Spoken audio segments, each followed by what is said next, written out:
Tamilselvi class ரூம்குள்ளே வந்ததுக்கப்புறமா எல்லாருமே தமிழ்ச்செல்வி கிட்ட அது இதுன்னு கேள்வியாக கேட்டுக்கிட்டு இருக்காங்க. அப்போ பார்த்து அவங்களுக்கு சொல்லித்தர டாக்டருமே அங்கே வந்து அவங்கள தனியாக கூட்டிகிட்டு போயிட்டு என்னதான் நடந்துச்சுன்னு கேட்குறாங்க. உடனே தமிழ்ச்செல்வியும் அவங்கள ஒரு ஃப்ரெண்டு மாதிரி பார்க்குறனால ஆரம்பத்துலேருந்து இப்போ வரைக்கும் என்னெல்லாம் நடந்துச்சோ அது எல்லாத்தையுமே சொல்லிடுறாங்க. இதை கேட்டுட்டு அந்த டாக்டருமே இதெல்லாம் என்னால் நம்பவே முடியல. சரி நீ சொல்லு, உன்னோட மாமனார் இந்த காரியத்தை செஞ்சிருக்க வாய்ப்பு இருக்கான்னு கேட்க, ஆனால் அதுக்கு இவங்களும் நான் அவங்க கூட இவ்வளோ நாளாக இருந்திருக்கேன், இத்தனை வருஷமாக பழகியிருக்கேன், ஏன் இப்போ அந்த குடும்பமே வேண்டான்னு கூட சொல்லிட்டு வந்திருக்கேன், இருந்தாலும் அவர் அப்படிப்பட்ட ஆள் கிடையாதுன்னு மட்டும் எனக்கு நல்லா தெரியும்னு சொல்ல. இதை கேட்ட அந்த டாக்டருமே சரி விடு, இதை பற்றி இதுக்கப்புறமா பேச வேண்டாம், நீ படிப்பில் மட்டும் கவனம் செலுத்து, இப்போ வேற உனக்கு 9வது மாதம் ஸ்டார்ட் ஆகிடுச்சுன்னு சொல்கிற, அதனால நீ கொஞ்சம் ஹெல்த்தியாக இருக்கணும், இதை பற்றியே யோசிக்காதுன்னு அவங்கள உள்ளே கூட்டிகிட்டு போகிறாங்க.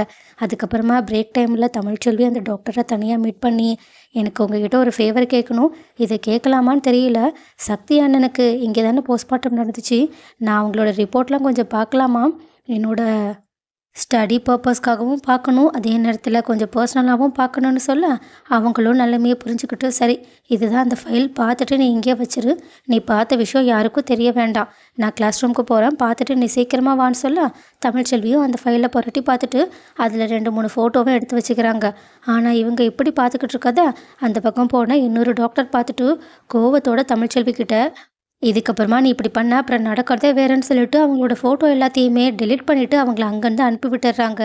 இன்னொரு பக்கமோ தமிழ்ச்செல்வியோட அப்பா எப்படியாவது வீட்டில் இருக்கவங்க கிட்ட பேசி சமாதானப்படுத்தி தன்னோட பொண்ணோட வாழ்க்கையை காப்பாற்றிடலாம் நினச்சி அவங்க வீட்டுக்கு வந்தால் அங்கே இருக்கவங்க எல்லாருமே அவங்கள ரொம்பவே அவமானப்படுத்தி பேசிக்கிட்டு இருக்காங்க.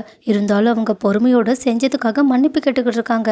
ஆனால் கரெக்டாக சேதுவோட கார் வர்ற சவுண்டை கேட்டுட்டு ஈஸ்வரியும் இன்னைக்கு உனக்கு நல்லா இருக்குன்னு சொல்லிட்டு சேது வந்த உடனேயே இவங்கள பற்றி தப்பு தப்பாக பேச ஆரம்பிக்கிறாங்க.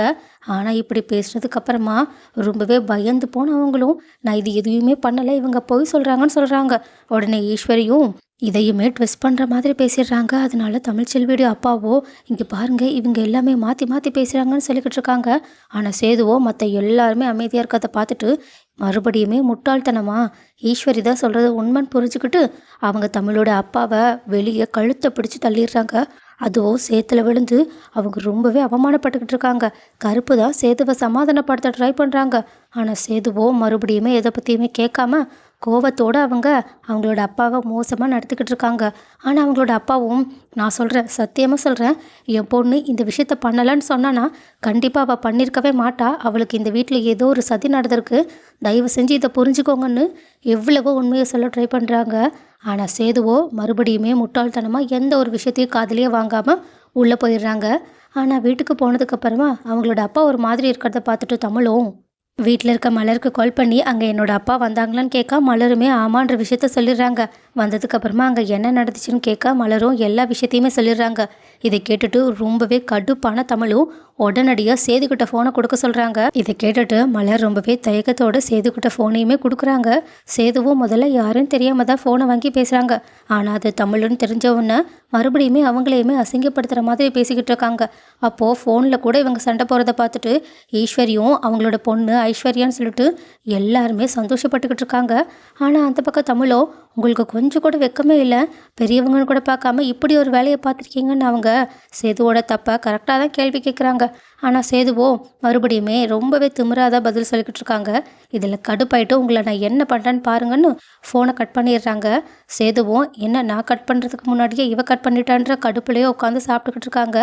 ஆனால் இன்னொரு பக்கம் அவங்க அப்பா ரொம்பவே ஃபீல் பண்ணுறதை பார்த்துட்டு நீங்கள் எதுக்காகப்பா அங்கே போனீங்க, அதான் நான் சொல்லிட்டேன்ல அந்த குடும்பத்துக்கு எனக்கும் இதுக்கப்புறமா எந்த சம்மந்தமும் கிடையாது, நீங்கள் என்ன பண்ணாலும் சரி, ஏன் அந்த குடும்பமே வந்து என் காலிலேயே விழுந்தாலும் நான் சத்தியமாக உயிரோடு இருக்கிற வரைக்கும் அந்த வீட்டுக்கும் போக மாட்டேன், அவன் கூட வாழவும் மாட்டேன், இதுக்கப்புறமா நம்ம தன்மானத்தோடு வாழணும்னு நீங்கள் கொஞ்சமாவது யோசிங்க. நான் இப்போது டாக்டருக்கு படிச்சுக்கிட்டு இருக்கேன், நான் படித்து நல்ல வேலைக்கு போய் கண்டிப்பாக என் குழந்தையும் சரி இந்த குடும்பத்தையும் சரி நான் நல்லபடியாக பார்த்துப்பேன், தயவு செஞ்சு இதுக்கப்புறமா என்னோடய வாழ்க்கையை சரி பண்ணுறேன்னு சொல்லிட்டு இப்படி அவமானப்பட்டுக்கிட்டு வந்து நிற்காதீங்க அப்படின்னு அவங்க கோவத்தோடு உள்ளே போகிறாங்க. இதை கேட்டுட்டு அவங்களோட அம்மாவும் என்னங்க இவ இப்படி சொல்லிட்டு போகிறான்னு சொல்ல, ஆனால் அவங்களோட அப்பாவும் தமிழ் சொல்கிறது தான் கரெக்டாக இருக்கும், ஏன்னா அந்த குடும்பத்தில் என் பொண்ணால் இதுக்கப்புறமா நிம்மதியாக வாழவே முடியாது. அந்த குடும்பத்தில் யார் வேணாலும் தமிழை நம்பாமல் இருக்கலாம். ஆனால் அவனோட புருஷனே அவளை நம்பலைனா அப்புறம் எதுக்காக அவ அங்கே வாழணும்? நான் சொல்கிறேன், இதுக்கப்புறமா தமிழோட முடிவு தான் என்னோட முடிவும். அங்கே போயிட்டு வந்து அவங்க பேசுனதை கேட்டுட்டு எனக்கு ஒரு நிமிஷம் கூட அங்கே இருக்க முடியல. ஆனால் இத்தனை நாளாக என் பொண்ணு எப்படி தான் அங்கே இருந்தாலும் நினைக்கும்போது எனக்கே எவ்வளோ கஷ்டமாக இருக்குது தெரியுமா? அதான் நான் சொல்லிட்டேன், இதுக்கப்புறமா தமிழ் அந்த வீட்டுக்கு அவங்க கூப்பிட்டாலும் போகக்கூடாது. இதுதான் என்னோட முடிவுன்னு சொல்லிட்டு அவங்க வேற ஒரு குண்டை தூக்கி போட்டுட்டு அங்கேருந்து கிளம்பி போகிறாங்க. இதை பார்த்துட்டு தமிழோட அம்மாவும் தங்கச்சியும் திகைச்சு போய் நின்றுக்கிட்டு இருக்காங்க.